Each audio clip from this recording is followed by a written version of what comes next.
I would come to Freedom weekends and I'd come to the Sunday after, but like I never was consistent coming here.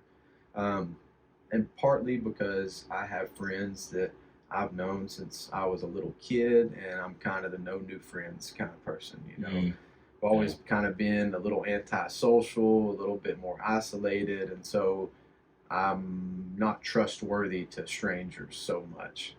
But I kept showing up to Freedom Weekend here, and guys like y'all and Travis and all the other guys that are brothers, you know, they just, man, Paul Schaefer, like just nothing but love, you know, like nothing but love.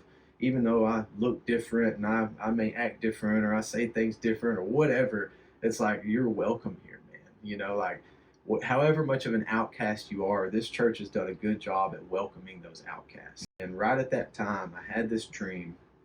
So this was like one of those vivid, like I'm there kind of dreams. Mm-hmm. And I was in this little bitty boat. It almost was like a 4 foot wooden kayak.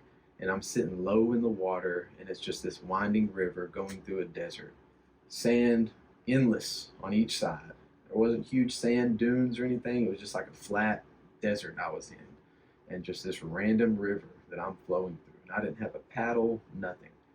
I'm flowing through it, and I eventually come to this cave, just this out of nowhere cave. But I shared it with a friend of mine. He kind of pointed me in a couple directions. I started to look into scripture a little bit behind it. So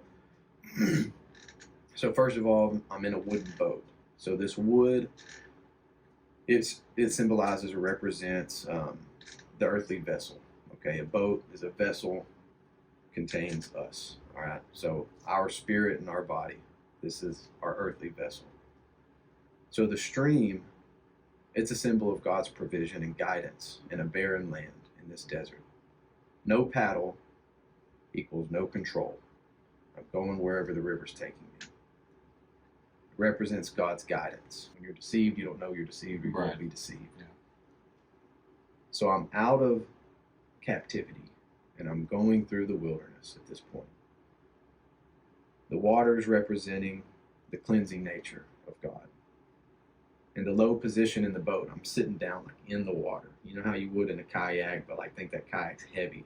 I'm sitting low in the water, so it represented a season of humility to where I had to come to a state of being humble enough to accept what God was trying to do in my life. Then you have the desert.